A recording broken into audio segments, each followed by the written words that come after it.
तर महिला आरक्षणाला विरोध करणाऱ्यांच्या निषेधार्थ मुंबईमध्ये महायुतीचा हा मोर्चा निघालेला आहे। ठिकठिकाणी अशा पद्धतीने सत्ताधाऱ्यांकडून मोर्चाचं आयोजन जे आहे करण्यात आलेलं आहे। महिला आरक्षणाला विरोध केल्याच्या निषेधार्थ महायुतीकडून मोर्चाचं आयोजन करण्यात आलेलं आहे आणि मोठ्या संख्येने कार्यकर्ते आणि नागरिकांची उपस्थिती। वरळीमधल्या जांभोरी मैदान ते वरळी टोमपर्यंत हा मोर्चा निघतोय। महिला आरक्षणाला विरोध केल्याच्या निषेधार्थ महायुतीकडून या मोर्चाचं आयोजन करण्यात आलेलं आहे। डिलिमिटेशन विधेयक संसदेमध्ये नामंजूर झाल्याच्या निषेधार्थ हा मोर्चा काढण्यात आलेला आहे।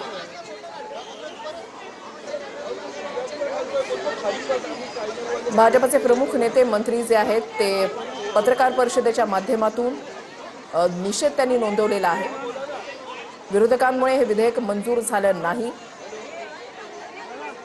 विरोधकांवर टीका करत असतानाच हे विधेयक नेमकं काय होतं आणि विरोधकांचं याच्या मागे काय षडयंत्र होतं असं म्हणत आम्ही महामोर्चा काढणार असं भाजपकडून सांगण्यात आलेलं होतं, महायुतीकडून सांगण्यात आलेलं होतं आणि त्या अनुषंगाने या मोर्चाचं आयोजन करण्यात आलं।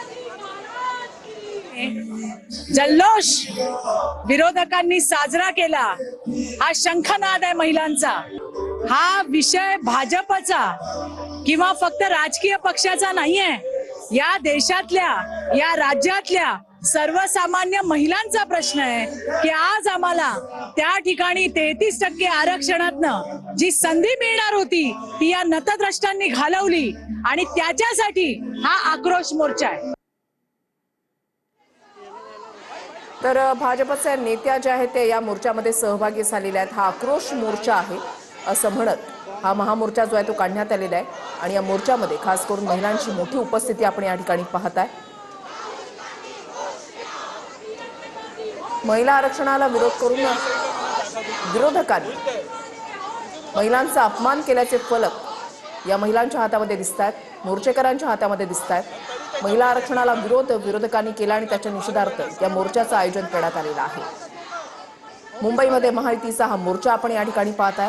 हातामध्ये तिरंगा आणि वेगवेगळे फलक जे आहेत ते हातामध्ये घेत मोठ्या संख्येने महिला सहभागी। भाजप नेते आशिष शेलार मंत्री आपल्या सोबत आहेत। सर, ज्या पद्धतीनं सगळ्या महिला ज्या आहेत आता रस्त्यावरती उतरल्या आहेत, तुम्ही सुद्धा पाठिंबा त्यांना देताय। ज्या पद्धतीनं विरोधकांनी जे विधेयक आहे ते हाणून पाडलं असं क्रेडिट विरोधकांना घेतलं जात आहे, त्याला हे उत्तर आहे का? काय नाही, मुळामध्ये माझ्या माता भगिनींना, आया बहिणींना जर हक्काचं आरक्षण लोकसभेत आणि विधानसभेत मिळणार होतं तर त्याला विरोध करण्याचं कारण काय? जी कारणं समोर दाखवली जात आहेत ना त्याचा उल्लेख मी एवढाच करीन, जशी कारणे दाखवा नोटीस असते ना तसं कारणे दाखवा उपक्रम हा काँग्रेसचा आहे। तकलादू कारण समोर करतायत आणि म्हणून केवळ माता भगिनींना आरक्षण मिळू नये या एका दुष्कृत्याचा परिचय म्हणजे काँग्रेसचा निर्णय। त्या विरोधात जनक्षोभ आहे, तो जनक्षोभ या मोर्चातून दिसतोय। उद्धव ठाकरे म्हणतात की आतापासूनच जो महिला आरक्षण आहे ते लागू झालं पाहिजे किंवा पश्चिम बंगालमध्ये जी स्थिती आहे, एकटी वाघीण जी आहे ते पश्चिम बंगालमध्ये लढते, अशा सगळ्या प्रतिक्रिया उद्धव ठाकरेंनी आज दिलेल्या पाहिलं। मग ममताजी लढतायत त्यांना विरोध कोण करतंय? आम्ही नाही विरोध केला, महिला लढल्याच पाहिजेत। मुद्दा असा आहे की उद्धवजी तुम्ही या विधेयकाला विरोध का केलात याचं अगोदर उत्तर द्या। मल्लिकार्जुन खरगे जे आहेत त्यांनी मोदींवरती टीका केली आहे, दहशतवादी असा उल्लेख केला। मला वाटतं काही लोकांची राजकीय बुद्धी भ्रमिष्ट झालेली आहे। अशा राजकीय बुद्धी भ्रमिष्ट झालेल्यांचे वक्तव्य आहे त्याला फार महत्त्व देण्याचं कारण नाही।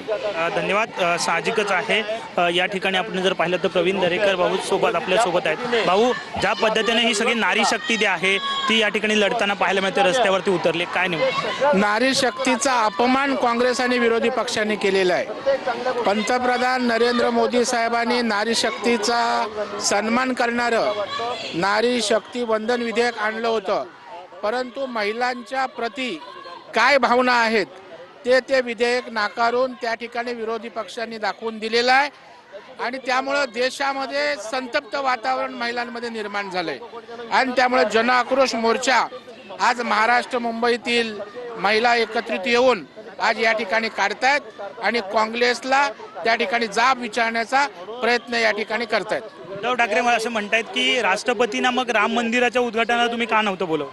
नाही, मला वाटतं उद्धव ठाकरे बेसलेस बोलतात। हल्ली ते भ्रमिष्ट त्यांच्यासह सगळे विरोधी पक्ष आणि नेते झालेले आहेत आणि त्याच्यामुळे इरिलिव्हंट असंबंध अशा प्रकारच्या गोष्टी आजकाल ते खूप बोलायला लागले।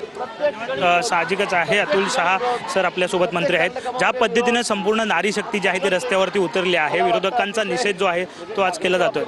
असं आहे, काँग्रेसने 23 मध्ये हे बिल मंजूर काय झालं असं काय करते बिलला त्यावेळेस मंजूर झालं होतं आणि आज ते विरोध करतात. त्यामुळे आमच्या सगळ्या माता